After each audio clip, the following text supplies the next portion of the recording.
Good day, and welcome to the UFC 199 conference call. Today's conference is being recorded. At this time, I would like to turn the conference over to Mr. Dave Schaller. Please go ahead, sir.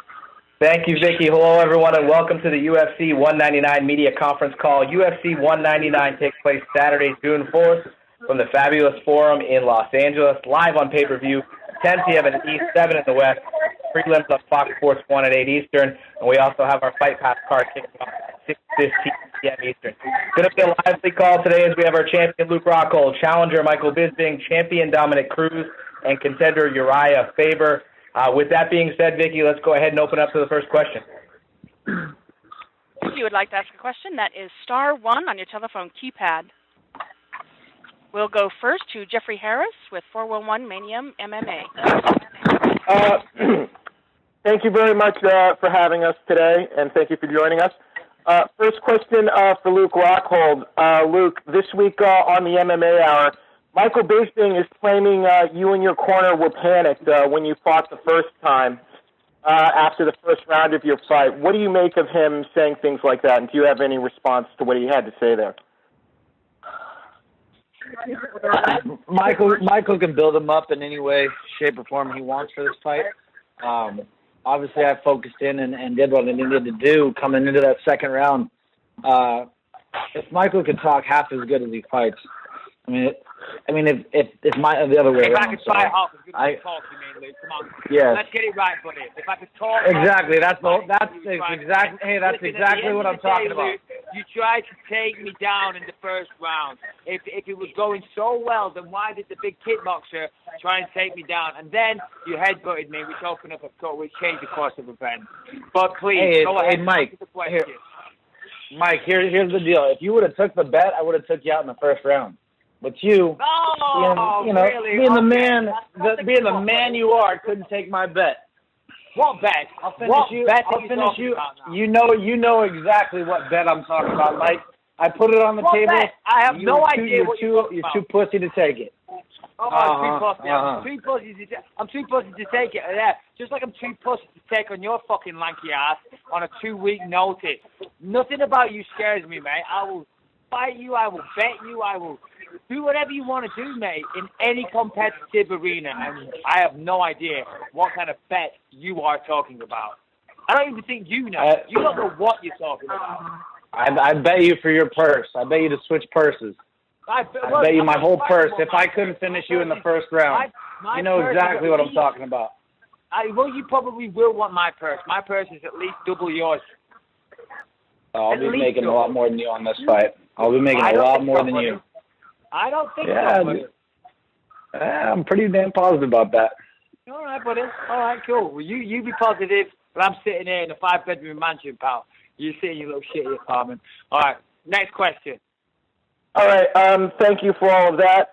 Dominic Cruz, this is a trilogy fight that's 5 years in the making, but when you're fighting Uriah Faber again, do you have to take the emotion out of the equation, especially, earlier this year he was making accusations against you about accusing you of, body changes you're going through. Does that make that more personal? Does that give you extra incentive in this fight, or do you have to take all that emotion out of it for when you're fighting Faber for a third time? No, emotion's important to have in fights. That's part of what fighting is having emotion. It's just about, using it where you need it. And, all the accusations and whatnot, we're just him talking. Accusations? And that's what he does. You look skinny fat. Is that an accusation?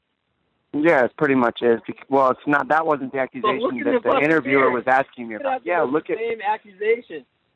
We're talking about somebody who's coming back from 3 ACL injuries. I trained maybe a quarter of the time in 4 years of anybody else, and I came back and won. So that's all that matters is that I won.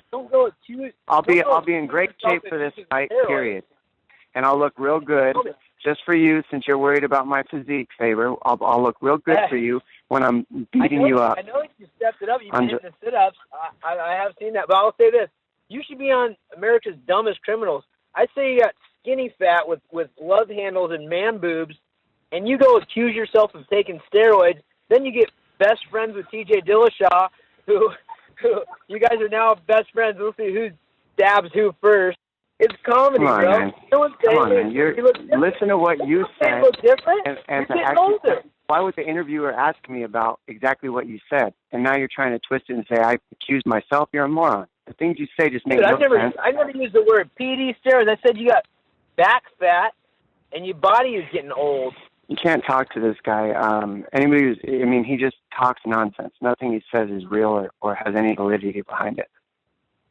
And for Uriah, is there a lot of emotion going into this fight for you? This was a fight you were originally scheduled to have, 5 years ago, and this is a man you've beaten before. He's beaten you. So is there a lot of emotion going into this for you as well? Oh, man, it's joy. I can't wait. I'm sure he feels the same way. We've been wanting to punch each other in the face for a long time, and going to get that opportunity. And, I feel so good, brother. Honestly, since the last time we fought, I think I've had maybe, 12 to 14 fights, and this is the most prepared I've felt. I feel great, and I hope he's the most prepared he's been because I want to take out the best Dominic Cruz, regardless of how skinny fat he looks or whatever. I know the mind is there and the technique is there, and I'll be looking to take that head off.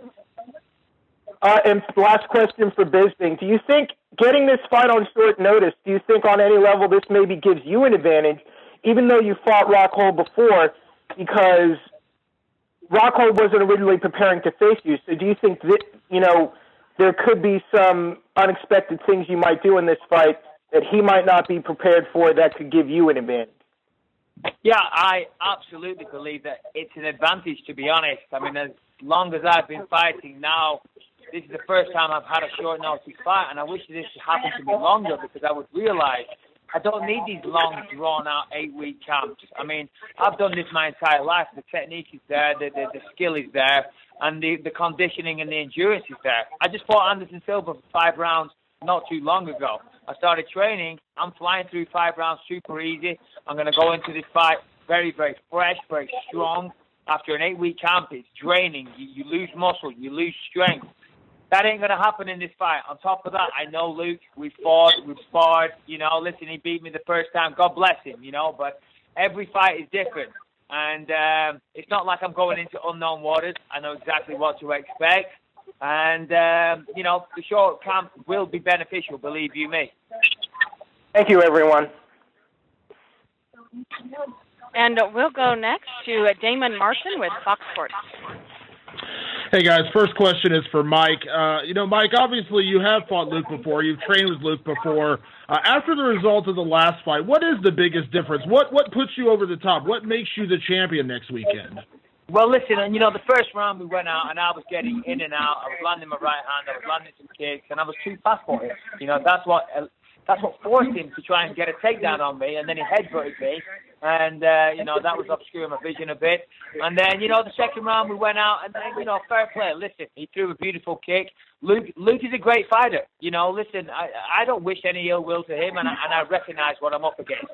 Luke is a hell of a fighter, and he's got excellent kicks. He threw a good kick. It connected with my head, and I went down, and he locked up a nice guillotine. Good for him. But as I've said many times, every fight is different, and I'm very comfortable in there with him. I know my speed can match him. I'm going to come with a different game plan this time. And, he isn't Superman. We're all just humans. We're all capable of being knocked out. I've been stopped before. Luke's been stopped before. So it can easily happen again. So I'm going in there now, knowing what I did wrong last time. I'm looking to rectify those mistakes. I'm very confident. And, of course, Luke is going to be confident also. He's the champion. He's gone off since he beat me. He beat Machida. He beat Chris Weidman. But this is a mental thing. Fighting is, of course, an extremely physical thing, but mainly it's mental. And I've learned a lot about myself, and I've made huge leaps and bounds in the mental side of fighting. And all that will be on display. And my calmness and my confidence will be that will get me that belt in a week on Saturday, believe you me. As I said, nothing about Luke scares me. It really doesn't. Mike, obviously, this fight takes place almost exactly 10 years to the day after you debuted in the UFC. You worked so hard to get to a title shot. Is there any sense of, kind of a do-or-die attitude here? Because, it did take you so much to finally get here. Do you feel like there is, in a good way, maybe a pressure to go out there and really win because you had to work so hard to finally get here? listen, all the pressure is on Luke. It's very, very free mentally. I'm just going to go out there and do my thing. I have no pressure. I know I'm expected to lose. The world is expecting me to lose this fight, and that's so nice. That feels good. I haven't had 10 weeks of evaluating footage and going through the emotional roller coasters, feeling confident, feeling negative, feeling confident again, and then negative again. I haven't got time for that shit. I'm very, very confident. I'm in great shape. My weight is perfect. I'm expected to lose. That's awesome. Because I'm going to go out there and I'm going to shock the world. I'm going to swing for the fences. I'm going to push that guy up against the fence, and I'm going to unload with everything I got right in his face. And, I think it gets the job done. I do. I've stopped many guys in the past, and I believe I can stop Luke. Listen, as I said a moment ago, he's a great fighter. He really is. I'm not underestimating him, but I've been in there before. I know I can do better. And with that said, Mike, obviously you showed a lot more of your game. We saw what you're capable of fighting Anderson Silva, arguably the greatest of all time. I'm curious, out of Luke's last couple of fights, what have you thought of his performances, and what have you thought of his recent recent wins? Maybe the win over Chris Weidman. Yeah, listen, I'm not going to sit here and say negative things. He's done great. He absolutely destroyed Machida, and he had a great outing against Weidman. Weidman's a tough SOB, he really is. And Luke went out there and dominated and won the fight. I expected him to do that. I really did. But this is about me. It doesn't matter who the opponent is next week. It could be anybody in the roster. The fact is that I win this fight next week. This is a lifetime's work that's coming down to this. And it really, in many ways, it is do or die. It is for me. And believe you me, that makes me 10 times more dangerous. And one question for you, Luke. When I talked to you about the Weidman fight before it was made, I asked you the question, does it get harder to get up for a fight that you just had? What is your biggest motivation for fighting Mike this time? Is it just defending the title? Is it, what is the biggest motivation considering you do have a win over him previously? Anytime you put in a full training camp like this, I want to have an end result. I want to keep myself competing and obviously making dollars. So going out there and getting to shut Mike's mouth, getting to shut all these guys' mouth. All these guys have made excuses. Mike, Chris Weidman, Jacare. But guess what? I beat them all. And I'm going to beat them all again. One at a time. They're all going to get theirs. Mike, he's a tough dude. He's got balls. He took this fight. But this will not be his fairy tale. This will be his swan song. This will be the end of it. I'm going to go out there. I'm going to dominate this guy like he's never been before. I believe I beat him. He had the most one-sided fight of his career last time we were out. It's going to be that much worse. Hey, man. He beat. Hey, you earned this. You earned this. I'll give you credit. You did earn this fight. You beat a champion. You beat a champion in Anderson Silva, and you would have probably won that fight handily if you didn't complain about your mouthpiece and get clipped. But you will not be a champion. I will humiliate you next week. I will humiliate you. Mark my words. Humiliation. It's going to be so one-sided. You're going to be, oh, my God. It's going to be something special. I'm going to pull something special. You're only humiliating yourself, okay? Spell humiliation. Just watch. Spell watch humiliation. The fight. Go ahead. You'll be able to, I'll give you a hand. H-U-M. Finish it off. Go ahead. Can't do it. Thanks, guys. I can't do it. Listen, I've got nothing against you, Luke, personally. We're both competitors, okay? We're in the same weight class.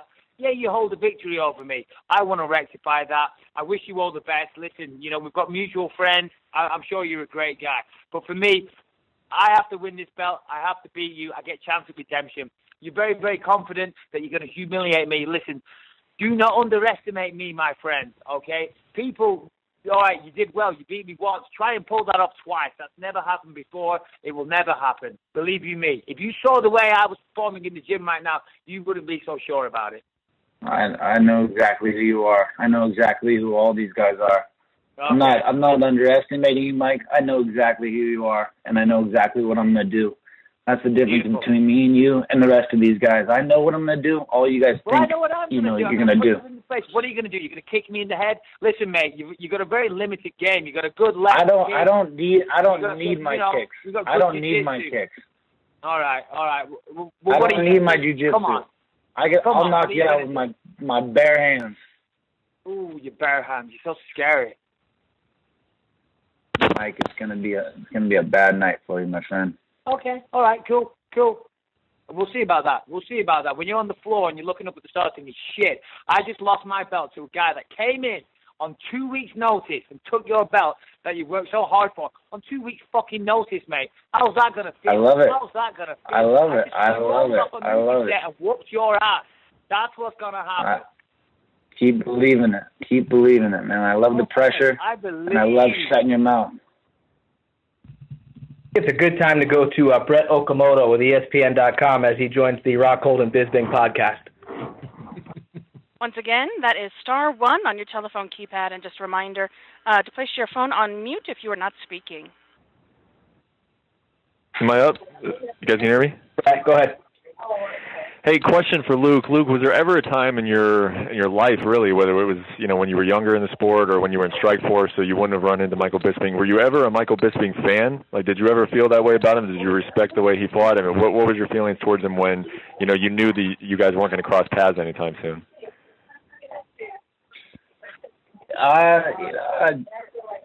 He's a clever cat. He gets you excited to watch his fights, and he fights with heart. He fights with heart, and he goes out there and fights for the best of his ability. And he seemingly has fought fair for most of his career. So I respect guys in that manner because he'll step up and he'll take opportunities like he was given just now, and not a lot of guys will do that. So he's a tough dude, and he'll step to the plate. That's where I lie with Bisping. He's gonna give you your money's worth verbally. I'm gonna give you your money's worth physically, and in the end we're all gonna win, except obviously Bisping. That is. When everybody knows how long Bisping has been in this sport, and he hasn't gotten that title shot yet, and so now here it's coming 10 years after he made his UFC debut. When you beat him in 2014, when you left that arena, I'm sure you don't really think about things in this kind of sense, but did you probably have a feeling like, I just put the final nail in that guy's coffin in terms of getting a title shot? Like, did you feel that you had probably made it so that he would never get to a title shot at that point? I didn't think of it in that manner. I thought about my own self and putting myself in line for a title. I don't really think about putting guys away for good. Mike's a tough dude, resilient, came back, and he's worked his way back up, and I think he's earned this shot. I think he's the most credible guy. I mean, Jacare had a questionable fight against Yoel. I thought he won, and he came back and had a nice victory, so he's right there. But Mike is right there. If you look at the lay of the land, he deserves this shit. But Mike, he's going to deserve the shit I'm going to give it to him too. And then one for you, Mike, and I got on the call late, so apologies if you already spoke about this, but can you just give us an idea of what you've been doing since your last fight? You were filming a movie. Were you still kind of training during that time? Were you looking at it like as a break, some time off? What has been like your training regimen over the last, since you fought, really?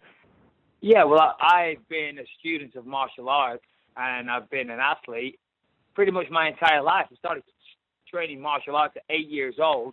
And this is what I do. I look after myself. And first and foremost, I'm a fighter, right? I've always been a fighter, and that's a mindset, okay? Outside of that, there's just the whole athlete side of it, okay, where you lift weights, you stay in shape, you eat well. Of course, I try and look after myself. I try and live a healthy lifestyle. I try and eat good food.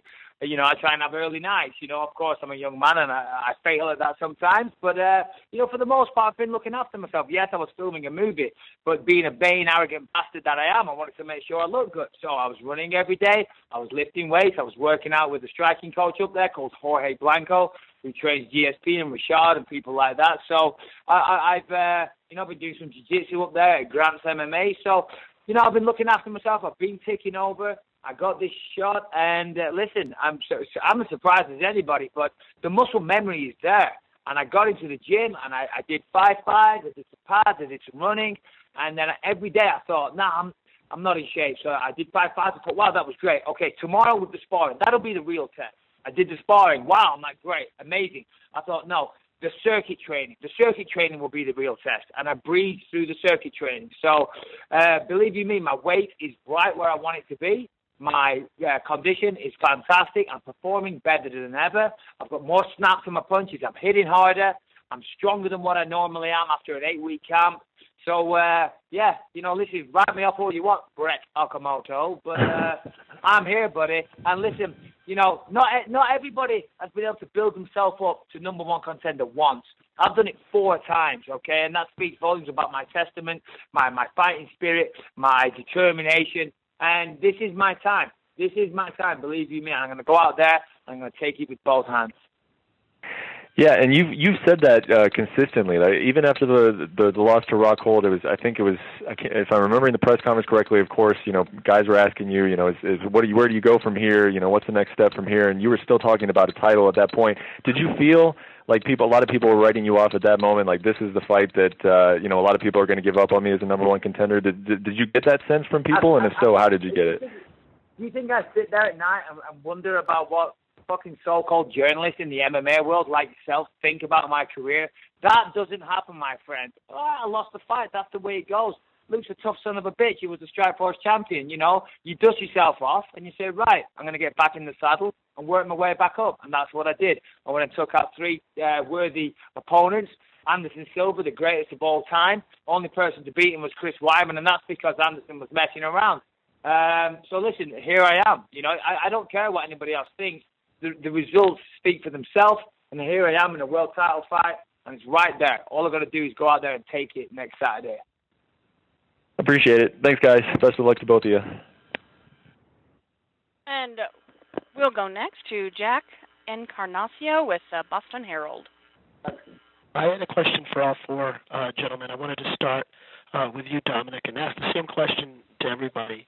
But Dominic, when's the first time that you recall feeling a dislike for Uriah Faber? Well, the first time I met him through a guy that is in the UFC still, Eddie Wineland. And it was all the way back in 2007, and he just had a smug arrogance about him right from the start and just didn't like him. And he probably felt the same about me, and it just never really stopped from there. How about you, Uriah? What do you remember as the first time you thought negatively about Dominic? You know, honestly, I always try to treat everyone with respect, and the first time was when I was signing those posters that we give away to people, and I just opened my new gym. I just had you know, some guys had gone and spray painted all over the building, and I was irritated by that. And then you know, we get these posters that we take home, we give away to charity and give away to military and stuff like that. And Dominic had been signing his name over my face. So you know, I just was like, yeah, this guy's kind of a little punk. And I just left it at that. And I honestly didn't think too much about him other than that first thing. And the fight was a short one and moved on. Thanks very much. How about you, Mike? When's the first time you remember thinking negatively about Luke? I know you've been calling him out to get to that title, but even before he had the gold, we heard some stuff. What do you remember? No, listen, I don't really have negative things about Luke to say. You know, listen, he came down and helped me train one day, and we sparred, and then, you know, I made some off-the-cuff remarks, you know, about it, and, you know, all right, I shouldn't have said it, but I was only joking, you know. In the cold light of day, I did come across as a bit of an arsehole, and Luke got a bit upset about it, and I understand it, you know. And then from there, you know, listen, we're as competitors, when you're going to fight somebody, of course it becomes personal. So I'm, you know, if I'm going to fight somebody, I'm going to fight them. You know what I mean? And that means, you know, being aggressive in my persona, in my abilities, everything. I don't lie in bed stewing about the guy. I don't wish ill will to him. All I want to do is win the fight. I'm a competitor, and just like Luke, you know, and since then I've seen him around on FS1, on Fox Sports, working on UFC Tonight and stuff like that. Listen, I don't hate this guy. You know, I don't hate anybody. I've got a good life. I'm just a fierce competitor, and that's all I need to be. So, yeah, I don't have no negative thoughts about Luke. He's a great fighter. He's a solid champion. He's had a great career, and I've watched him fight, and, you know, he's a formidable opponent for sure. But I believe in myself. That's why I took this fight on 2 weeks' notice. I'm not here for a payday, for a title shot. I want to win this. When they came to me, and I was like, yeah, 2 weeks, damn right I can do this. I'll fight anyone, anytime, any place. That's the way I live my life. That's the way I've always been. And that's the way some of these other bitches in the UFC roster need to be also. How about you, Luke, finally? When do you remember the first time feeling bad thoughts about Mike Bisping? As far back as I can remember, I've always thought of Bisping as it's been enjoyable. It's been funny, clever. Come on, Luke, he's a dick. He's a funny, clever dick, and that's what he is. It's about, to a T what Michael Bisping is. He's always, shooting himself in the foot a little bit with the words he says, comes out of his mouth and things he says, and that's him to a tick, to a T. I'm a dick that's gonna whoop your ass in 2 weeks, though, buddy. You're gonna dream about it. That's about as far as you're gonna get to winning. Alrighty. How's that long camp treating you? That hard, grueling long camp. I'm coming here fresh as a daisy, buddy. Fresh. You keep telling yourself that. Hey, Michael, I'm energy, man. I can't wait. I'm about to show you and the rest of the world how far apart I am from the rest of the pack. I'm in a different dimension. It's going to be. Your head clean up your shoulders. That's what you thought. That yeah, you too, buddy. It's funny you bring up Vitor of all people. Buddy. Happened to me. What I'm saying is, and we all know the circumstances of what we entered. Hey, anybody can get caught. Yeah. It's a different story. It's a different story. It's about how you come back. It's about how you come back. I got caught last time. I won't get caught this time. Believe you me. We'll go next to Richard Hunter with CBS Radio. It's gonna. Hey. Yes. Don't worry about them takedowns, Bisping. Don't worry about them takedowns. Hey! You tried to take me down last time, Mr. Kickboxing Champion. You tried to take me down, Mr. AKA. What was with that bullshit? Hey. What's with the body lock? Trying to take me down so you can't get your hands on me. Could have landed the fucking glove. Just to open you up a little bit. Just to fuck up everything. All right, next question, Luke. You're boring everybody. Question for Dominic Cruz. Dominic, since your second fight with Uriah Faber in 2011, he's had 11 fights and you've had 3. Despite the injury setbacks that you've dealt with, is there an upside to this in terms of the fact that maybe you're fresher than you would have been had you been keeping up a busier schedule over the subsequent years, do you think? I mean, really, it doesn't really matter about how many fights I've had because I've had good fights and I've fought the best guys in the division every time I fought. So I know what I am. I know what I'm capable of. I know how I mix things up. I know the things that I'm good at, and I know I'm better than him. So it doesn't matter how many fights he's had because the ones that could have gotten him a title, he lost, or anybody in the top 5, he lost, or anybody in the top 3, he lost. And I'm the champion. I'm the best in this division, and I always will be. And he's not going to be able to compete with me. I'm going to put a clinic on him just like I did last time. And a question for Uriah Faber. In those 5 years that have followed since your last fight, you've obviously had a busier schedule. Do you think there's anything in particular that comes to mind that you learned from fighting other people in those 5 years that you feel like is something you would have liked to have had with you in that fight 2011 and, that will benefit you going into this third fight? Well, I mean, Cruz keeps talking about the competition that he's faced and how high level it is. I fought with TJ for 6 years every day. It's not like not when it mattered. They have to face Mizugaki. I fought. You ran from TJ when it mattered. You ran from him. You left the division because you were scared. Demetrius Johnson is a 125 fighter. I've fought. Some of the guys that I fought that he hasn't faced: Ivan Menjivar, Yuri Alcantara, Michael McDonald, Alex Caceres, Francisco Rivera, Frankie Edgar, Frankie Saenz, Eddie Wineland, Rafael Sinsel. These are guys that I've fought. So, and how were they ranked? Top competition. I mean, I beat those guys. You know, Frankie Edgar was a 5-round fight. It was a close fight. So here's the question. Has Dominic changed much? I don't think he's changed much. He looks good still. He hasn't skipped a beat. I don't think he's leaps and bounds above what he is. I feel like I've put a lot into my game. I feel like I'm excited for this fight, man. I haven't been excited for a fight like this in a long time, and I always try to get myself up for fights. But when you're the bigger name in most competitions, and it's always you're the favorite, you're the bigger name. That's the reason I haven't liked until 7. It's an interesting psyche to get up for. When you've got Dominic Cruz, who's been getting on your nerves for 10 years, a guy that you feel like you could have very easily got the nod for the last fight time we fought, a guy that's very elusive and hard to hit, but I didn't have any trouble hitting him. I get excited for that. Oh, my gosh. No trouble hitting me, man. You missed so much. And I'm going to make you miss again. So much. Dude, I hit you. I did damage. When you hit me, I mean, we saw your highlight video you put on your Instagram. That was your highlight video, dude. It was like a couple of, dabs, my hair moving. That was it. You got one punch hitter quitters, and that's it. One punch hitter quitters. The fact is, you didn't really did the face one. Really? You're the analyst. Go back and watch my fights, bro. Go watch my Come on, fights. man. You don't throw combinations. You don't mix things up.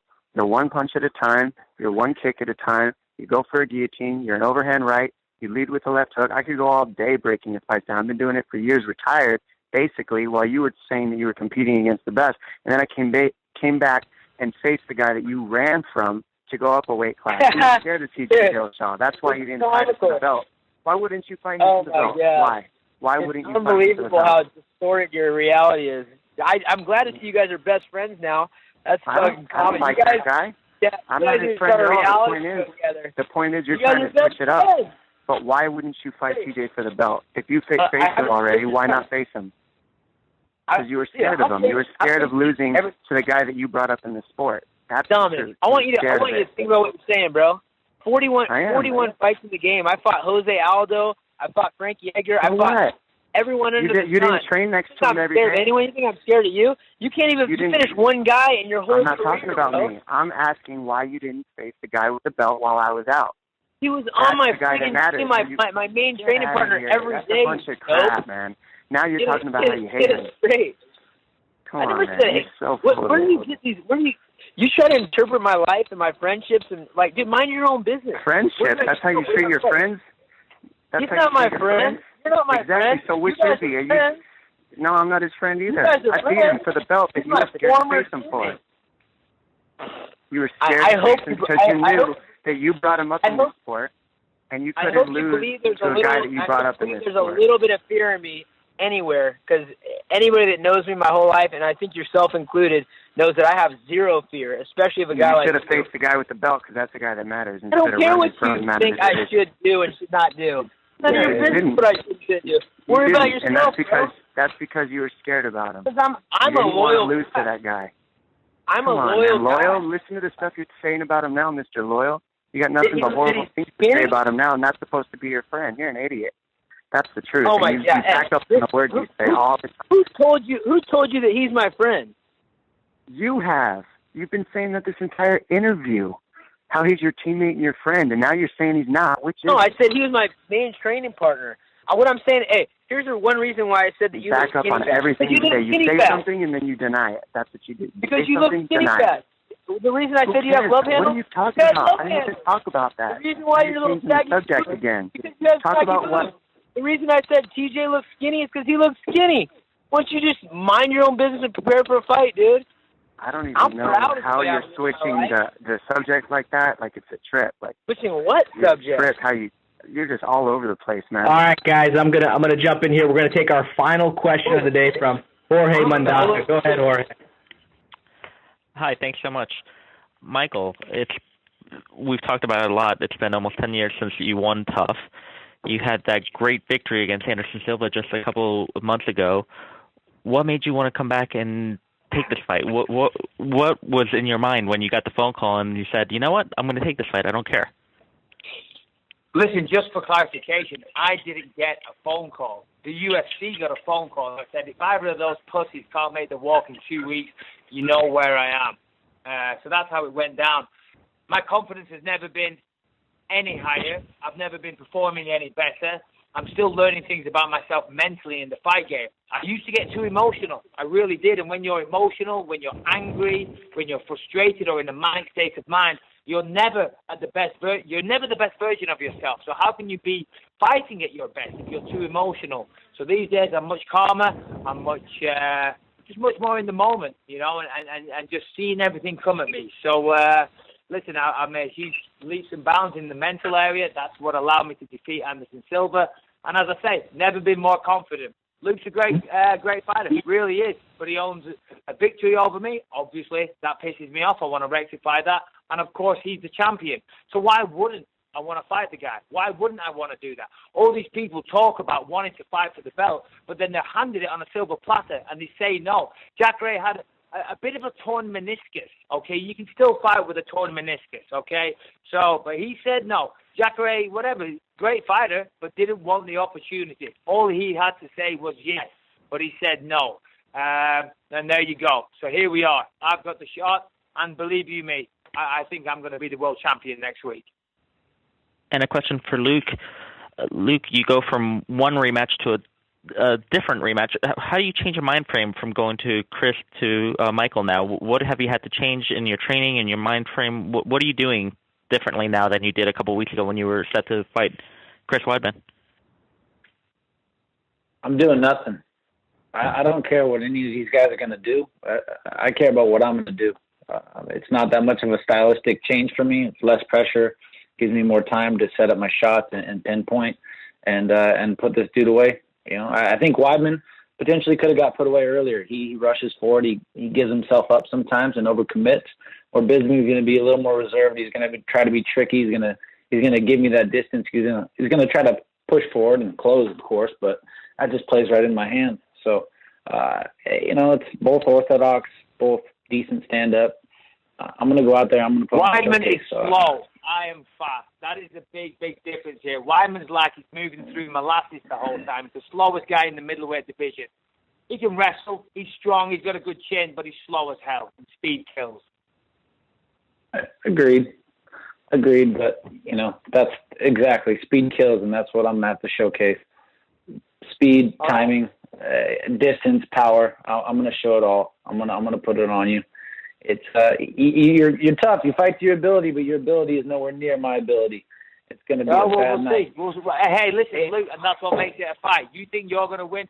I think I'm going to win. I know I'm going to win. I recognize you're a tough guy.